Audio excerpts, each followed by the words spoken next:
Bismillahir Rahmanir Rahim. Alhamdulillah wa salatu wa salamu ala Sayyidil Mursaleen wa ala alihi wa sahbihi ajma'een. Amma ba'd.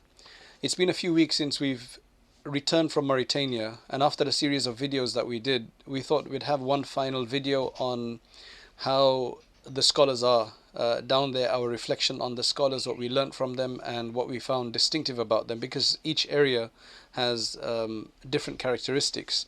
So what I'm going to do first is I'm going to start off with the first scholar that we met, which was nearly as soon as we got to Nouakchott in the early morning.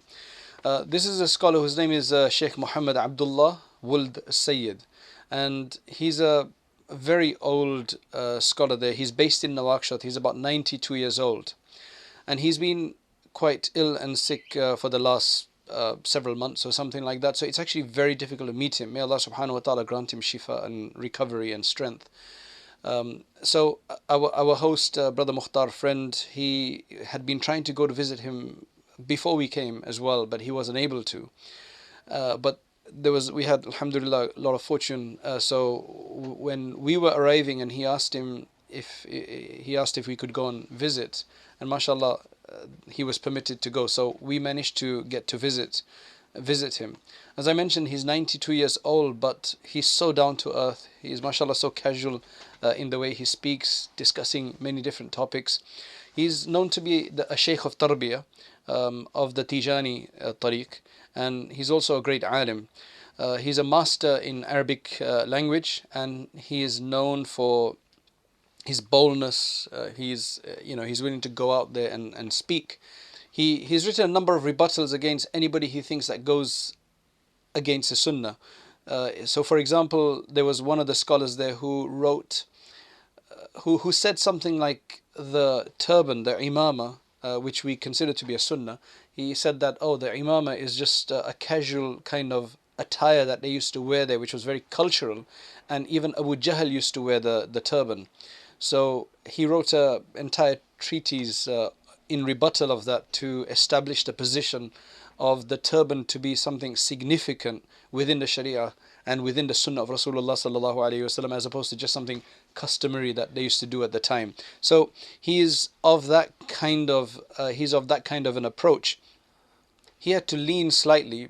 I mean, he's 92 years old and he's got a problem with his back and he's been sick and so on. So he had to lean slightly, but then he apologized that he wasn't sitting up straight. So he apologized to us despite the fact that he's probably double my age. And we discussed a number of different topics with him. It was probably one of the most enlightening discussions that we had, because we had good time and he was really jolly, and he was really down to earth, and he was really fresh that day. Most of the scholars there, most of the ulama in Mauritania itself, are from the Berber Arab origin, and they generally tend to be much more lighter skin. Most of the ruling class in Mauritania is much more lighter skin, and they don't necessarily look African. They look, you can say, more Asian in a sense, Egyptian to a certain degree. As you go further down, then the people get darker. So most of the scholars in Mauritania, they're from these Moorish tribes, because they've got this culture of studying. They've got this environment studying. It's been in their nomadic culture within that to study, to memorize these texts and so on. So that's why you've got a lot of scholars within these tribes. So the few discussions that we had with him was, he spoke about how Allah subhanahu wa ta'ala speaks in the Quran about people in general, and how he said that Allah subhanahu wa ta'ala says that most people are not intelligent. أَكْثَرُهُمْ لَا يَعْقِلُونَ. But I think what he was trying to say from that is that this is the way we need to interact with people. You're going to see many kind of strange things from people, but we need to be able to educate, help people, assist people, interact with people at their level. He says it's very important for us to love people who are destined for paradise eventually. Basically what he's saying there is we have to have a lot of compassion for even sinful people in general to help them out, because at the end of the day, if somebody is a believer, they're eventually going to go into paradise. They're eventually going to enter into paradise, and we need to love people because of that fact that they are not of the Ahlul Nar, they're of the Ahlul Jannah. So one day they will go to Jannah, and that's what will really help us to interact with such people, have compassion for them, have some empathy for them, and to be able to assist and help such people. He says that just like Allah subhanahu wa ta'ala says in the Quran, تِلْكَ الرُّسُلُ فَضَّلْنَا بَعْضَهُمْ عَلَى بَعْضٍ, that within even the prophets there's those which are higher prophets to others, and some have been given a certain distinction over others. He says likewise you get that within the Sufis as well, that you get certain Sufis, certain people of tasawwuf, certain people of tazkiyah who are higher up than others. Another thing is, finally, when we were about to leave him, we asked him to make dua for us. And while he was about to start making dua, I said that please make dua for my family, for my children as well. And again, from that, he took another nasihah. He said that this is really important that you remember your children, because that is the point of husnul khatima. In Islam, we have this concept of husnul khatima and su'ul khatima, which is the good sealing state, the fortunate sealing state, when a person dies on iman in a good way, which is a sign of things to come. And then there's the evil sealing state, which is basically the state a person dies in a bad state, which again is a bad indication of, is an indication of what's to come in a more negative sense. So he's saying that husnul khatima, one of the meanings of that is that a person is given pious children, righteous children. That is very important. So he was very happy that I'd actually mentioned that, and he picked up on that point, and he used that to give some nasiha. He says that the love between us, the only reason you've come to visit us is because of the fact that I'm a believer and you're a believer, that you have iman and we have iman. And he says that's the only reason. We don't have any other motive. This is the reason we've come, because based on iman. And subhanallah, this is the beauty of the Muslim ummah. I don't think there's any other religious background with such a huge diverse membership and community, speaking all the languages of the world, that when you go somewhere and you just say assalamu alaikum to someone, the heart just suddenly melts. You feel a sense of security. You feel a sense of security. I know you can't trust everybody out there, but generally whenever you say assalam, there's just this interaction that takes place. And this is the world over. I could go to Egypt, I could go to Sudan, I could go to West Africa, I could go to India, I could go to China, I could go anywhere in the world. And as soon as you say assalamu alaikum as a Muslim, as a believer, suddenly the dynamics just suddenly change. And this is because of the iman that we have, and this is the value of the iman and the faith that we carry with us. So he really he pointed that out. There was one other thing that he mentioned, which was kind of interesting. He asked the question about whether there's a tradition in our culture. I'm not sure if he meant in England or if he meant in the Indo-Pak subcontinent, but whether there was a culture of having more than one wife. That was a kind of very interesting question that he had, and I said that we don't generally have that. The older generations did, the previous generation, and definitely the generation before that, but in this generation there's not much of it. Some people do it, but there's not much of it that's happening now. And what we found very interesting is that within these Moorish people in Mauritania, which is the Berber Arab people of Berber Arab descent, the women do not allow it. He says that the women have too much unufa. They've got too much self-dignity in that regard, that they will not allow this to happen. However, it happens quite a lot in the more African tribes like the Wolof, the Fulani, etc. But within them, within the kind of Moorish people, it doesn't happen as much. When he learned that we practice the Naqshbandi way, because he's Tijani, mashallah, he knew somewhat about the Naqshbandis, and he says that it's a tariqatun aniqatun. It's an excellent path. It's an excellent path. So before we left, he also gifted us some books, and this is another tradition within the ulama that they'll gift a gift of books to others when they visit. So one of the books that he gave is this, called إقناء المحقين بتعظيم المولد النبوي والتوسل برحمة العالمين وصلحاء أمته المقربين. So this is basically about establishing the Mawlid. I mean, there's a number of discussions on the Mawlid. So he had this. He asked what our understanding of the Mawlid was, and we said that generally the ulama, the Deobandi scholars of the subcontinent, they don't have a problem with the Mawlid in general, because once Rabiul Awwal comes about, you'll see that throughout the Deobandi sphere, you'll see that they'll have programs, seerah programs. It's just that they don't call it the Mawlid, they call them the seerah programs. They will speak about Rasulullah sallallahu alaihi wasallam, and they won't focus on the day specifically, but they'll focus on that time around. And I think this obviously comes from some of the polemics that they've had, some of the issues that arose in the Indian subcontinent. So he says, yes, I can understand that the saddan lil bab, just to kind of close the door to bigger fasad, there are certain restrictions that have been placed on it, and so on and so forth. Another book that he wrote is called Al-Iqadh wa Tahdhir min Su'il Adab Ma al-Bashir al-Nadhir, and this is the book that I referenced. That this is actually, this entire book of about 70 something pages is about trying to establish the importance of the Sunnah in the life of a Muslim, and how it's bad for people to have bad adab. And this was written because of that other Mauritanian scholar who said that the turban is no more than a cultural symbol that Abu Jahl used to have as well. So finally we left him. The next place that we went to, and the next scholar that we went to, was in Nabaghiya, which was on the way to Sheikh Murabit Al-Haj, which was Sheikh Bah. He's normally known as Sheikh Bah, but his name is Sheikh Mohammed Fal ibn Abdullah. He is known to have studied a few texts under some scholars, and then after that he's known to have taught himself the rest of fiqh and jurisprudence. And he's now about 79 years old. He's got huge respect for other ulama, and he's one of the distinctions about him is that he's probably the most travelled of the Mauritanian scholars, in terms that he's travelled to a number of different countries.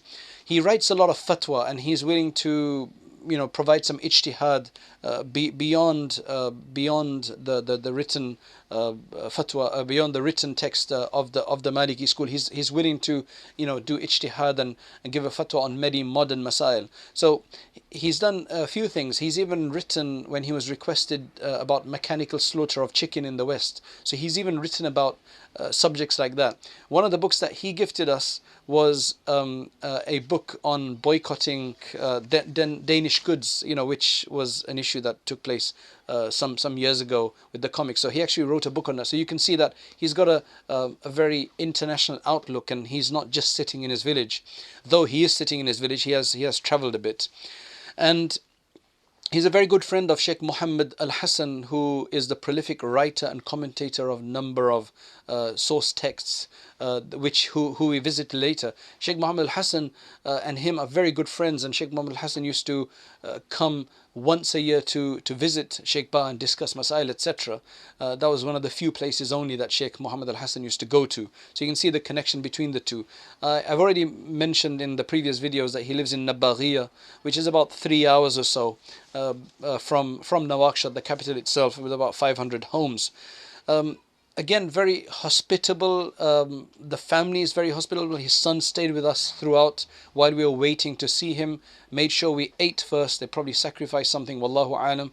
But they served us a really sumptuous dish of some sort, the best that Mauritanians generally provide. And then after that, we got to visit the Sheikh. We spoke about a number of different topics. And this meeting, unfortunately, wasn't as detailed as we would have liked it to have been, but it was late at night that we discussed. We had to carry on to our trip to Sheikh Murabit Al-Haj, so we had to leave him. But we discussed a number of things about how it is in England and so on and so forth, and how, mashallah, there's madaris in England, and how there's studies going on. So they're very curious about what the Muslims are doing for themselves. One of the main things that these ulama always ask about is, how are the Muslimin doing?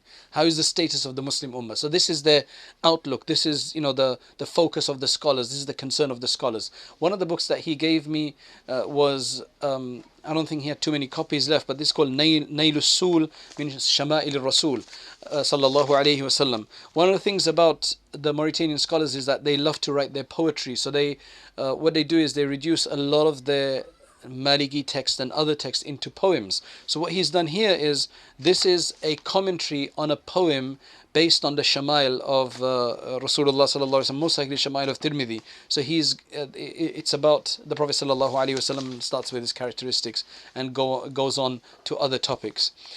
The next place that we went to was where we finally got to was Sheikh Murabit Al-Haj. You've already followed our journey on how we got there and the difficulty of that. But Sheikh Murabit Al-Haj, there's a lot about him already, and he's a very strange juxtaposition in the spiritual world, and I'll explain that in a bit. His name is Mohammed. His real name is actually Mohammed ibn Salik. Mohammed bin Salik Wuld Fahfu. So his family tribe, they call the Fahfu, and that's why the Mahdara they're in is called the Mahdarat al-Fahfu. And there's differing views about how old he is. His family said he's about over 90, the members that were sitting there, but there is another element, I think, within the family that believes that he's way over 100 years old. But one thing that is agreed upon throughout the country, meaning to other scholars that we met as well when they found out that we were going to visit him, or we had visited him, was that he is definitely the oldest of the scholars in Mauritania. He's definitely the oldest, and he's probably the most zahid of the scholars, the most ascetic of the scholars, the one who's just cut away from the world. And that's the astounding thing about him. Now, one thing about him is that he lives he lives in the mountains, 66 kilometers or so off the beaten track, meaning of the main road, which is in all about 500 to 600 kilometers in all to get to him and back. So it's probably about 1600 kilometers to get there and back. So you can see how far he is. What happened is that he started teaching students, and he wanted no publicity, so he's not into publicity whatsoever. He started teaching students, and forget publicity, he doesn't even want contact with society in general. He wants to be just restricted. And the strangest thing about him is that he's become renowned the world over more than any other scholar in Mauritania, despite the fact that he's the one who's tried to hide more than anybody else. And I think one of the reasons for this is obviously Sheikh Hamza Yusuf. Sheikh Hamza Yusuf found, I believe, some of his students who then led Sheikh Hamza to him, and he went and spent some time in that Mahdara. And then, of course, he became, Sheikh Murabit Al-Haj became known the world over. But I believe that this is a very important manifestation of one of the hadith of Rasulullah sallallahu alaihi wasallam, where the Prophet sallallahu alaihi wasallam said, "Man tawada'a lillahi rafa'ahu Allah." That anybody who humbles themselves for the sake of Allah, Allah subhanahu wa ta'ala will elevate them, will raise them. So as much as this person is trying to hide from society, there are people who will brave these difficult roads and terrains and mountains and sand dunes and so on and so forth to get to him. Many people have been inspired to visit him, because of many things that have been written online about him, Sheikh Hamza's exposition on him, and so on. They go and seek him out. And of course, there's tabarruk in visiting the Salihin, and he's, inshallah, from the Salihin.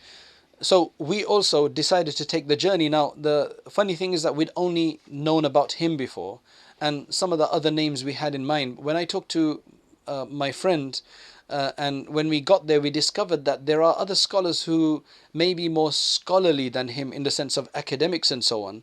But as I said, he's renowned for the fact that he is the most zahid and one of the most righteous in that regard, and also the oldest of the scholars. There's numerous scholars that have gone from the West to either study with him or try to study with him. It's not easy at all. I'll be discussing that a bit later. Or they've gone to study with his students or other people that are related. Sheikh Salik is also one of his students who's in America. So there's a number of well-known foreigners who've gone. For example, there's Sheikh Hamza Chaudhry, a friend of mine who's in Chicago now. He studied there for some months. Of course, Sheikh Hamza Yusuf. There's Sheikh Rami, who studied there for a few years. In fact, he stayed there and he studied. What's known about Sheikh Murabit Al-Haj is that he went for Hajj walking across Western Africa, across the whole of Africa, from the west of Africa right across to the east of Africa, and then over into Arabia. And he did his Hajj. When he came back, he decided to move away from the community, it seems. So then he found this place, and believe me, it's very difficult to get there to this place. We met a number of his family there as well. Sheikh Tahir, who stayed with us for a while. Sheikh Tahir again has a similar, it appears that he has a similar kind of disposition as his father. He didn't want to be videoed, right, at all. He didn't want to come in a video as well. His grandson, we had a good discussion with him. We've already provided some footage on him. His name is Sheikh Abdullah bin Ahmedna, who's a grandson. His father is the scholar we met later on as we left Tuwaymarat, where Sheikh Marabit Al-Haj is. So we were able to have a good conversation with Sheikh Tahir and Sheikh Abdullah. And then after that, when we actually went to visit Sheikh Marabit Al-Haj, unfortunately he was not awake. He only becomes conscious maybe once a day or something, and he talks to some of his family or something like that. So as I said, he's very old, very, very old. So we were able to obviously touch his hand. And as we're sitting there with some of his other families, he's in a tent. So he's not even in a building, he's in a tent. And he's on the ground, just on a rug or something like that. You can see that it's just very basic. Their lifestyle is just like that. And in the middle of that, he started saying, La ilaha illallah, La ilaha illallah, La ilaha illallah. And then he calmed, and then he was he was silent again. There we met another scholar who was sitting there. He's about 80 years old. His name is Sheikh Had Amin. He's also a teacher of many of these foreign students. He remembered Sheikh Hamza Chaudhry, and very fondly, in fact. And mashallah, he's a very jolly, again, he's 80 years old, but he seems so jolly. I wish I could have stayed a bit longer and had a bigger discussion with him. But then after that, we had to leave. So we couldn't stay longer. We had a longer journey ahead. We went to meet on the way back to Nouakchott, just off the road slightly, is a place called Ainul Khashba, which I've already discussed. This was quite late at night. It was quite late at night there, no light whatsoever. And the Sheikh we met there, I felt the most sukoon. And I think the Sheikh there is known to be of extreme piety, like really, really righteous, really pious. And I think you could feel it in the air down there, because there was just so much tranquility, so much peace in that area. No light, just a bit of moonlight. And I wish I could have sat there and, just do some meditation or something, but we didn't have the time, and we had to leave.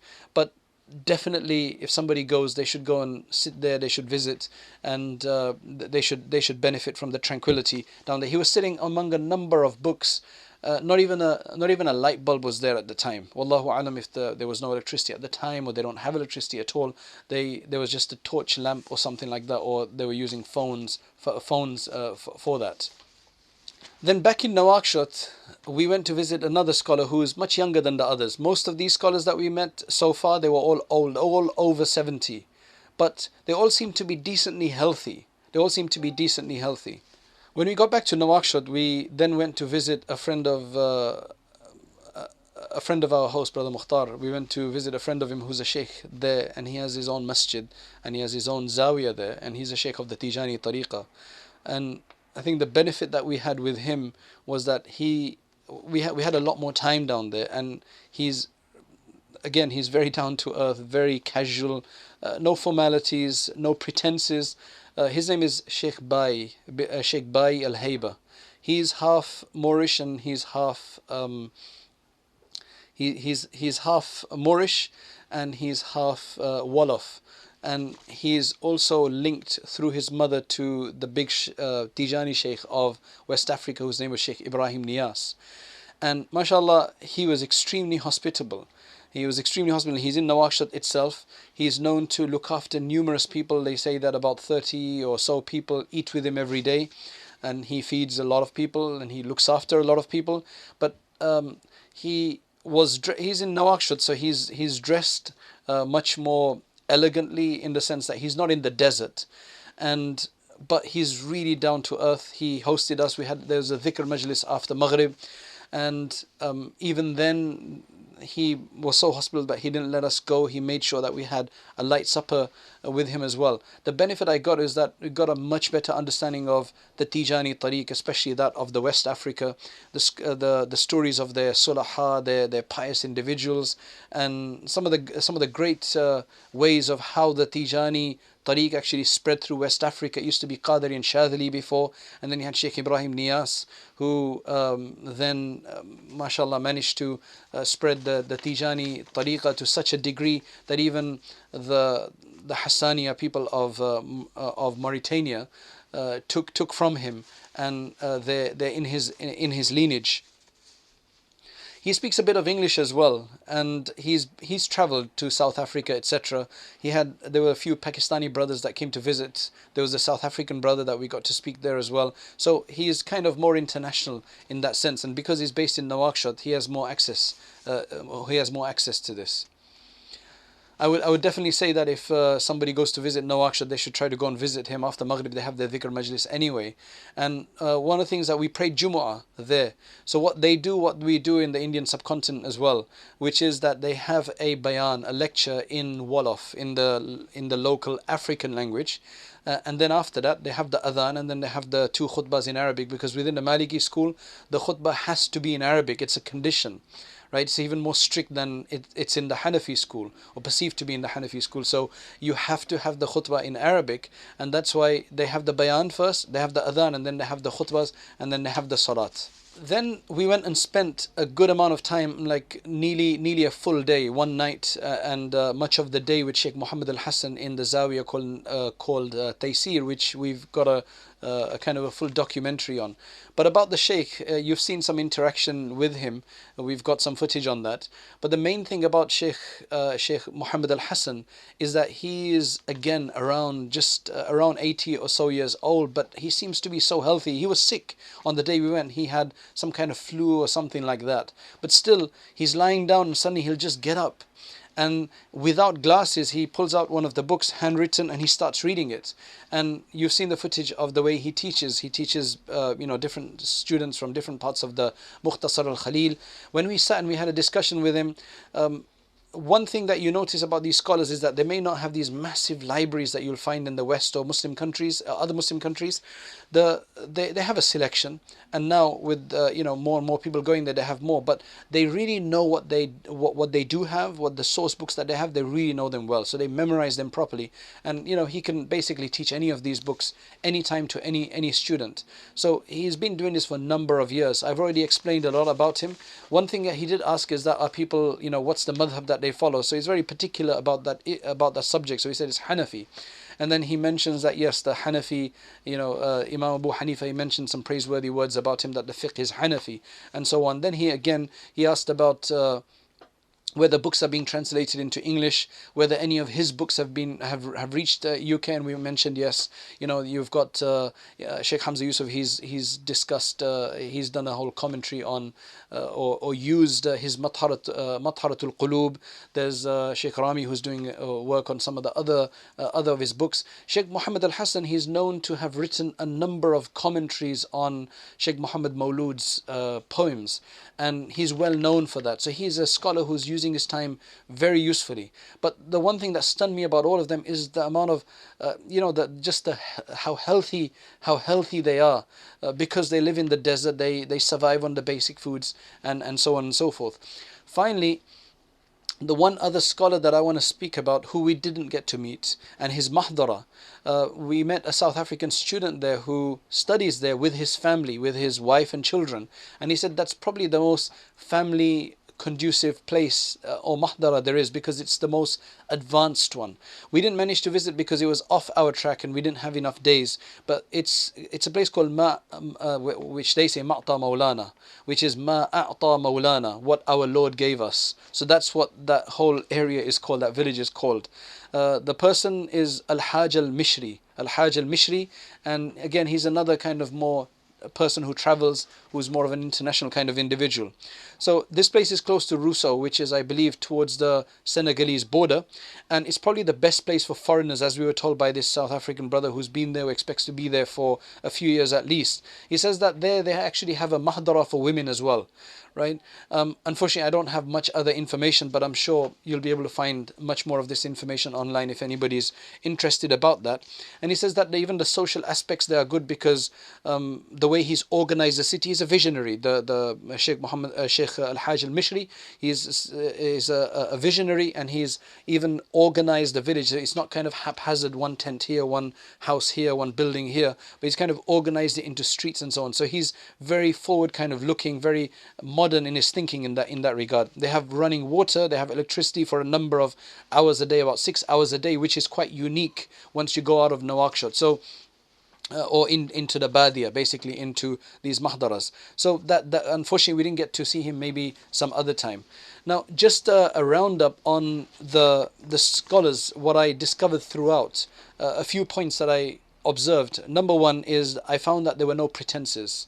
They were quite straightforward, and there was no messing around. It was quite straightforward. What you see is what you get. Number two, they carry on their work. They welcome you with great hospitality, but they carry on their work. They're very focused on their routine, but they're very hospitable as well. They'll generally have, because they've got extended family, they'll have somebody that will stay with you, even if they can't attend to you all the time. But they come and they speak to you. They're not arrogant or anything of that nature. They're very down to earth, very humble individuals. If you give them a gift, they accept it very gracefully. They accept it very gracefully. They're not, they don't have any pretenses or anything of that nature. They don't appear to show any greed for anything. They seem to have a lot of deep contentment. They don't seem to be very well off, but they seem to do qana'ah. They have a lot of contentment with what they have, and this is what we observe there. They have a lot of qana'ah. I've been told that none of them are wealthy. None of them are somebody that would have to pay zakat. In fact, they are eligible for zakat because they look after so many different people. A lot of money passes through their hands and they give it to others. Most of the scholars that we met, except Sheikh Bai al-Haiba, they were all old, 70s, 80s and above. But we found that they are very healthy, probably because of the simple lifestyle. Avoid all the junk that we generally get used to eating here, with all the preservatives and all the chemicals and everything of that nature. There's this quite simple, straightforward food. They're not into all these complex cuisines or complex ingredients and so on. This is a very simple lifestyle, the way they have down there. And I think just walking on the sand, in that kind of unbalanced sand without proper roads, I think that keeps you fit anyway, the way it is with the external kind of weather. They teach outside, they teach inside sometimes.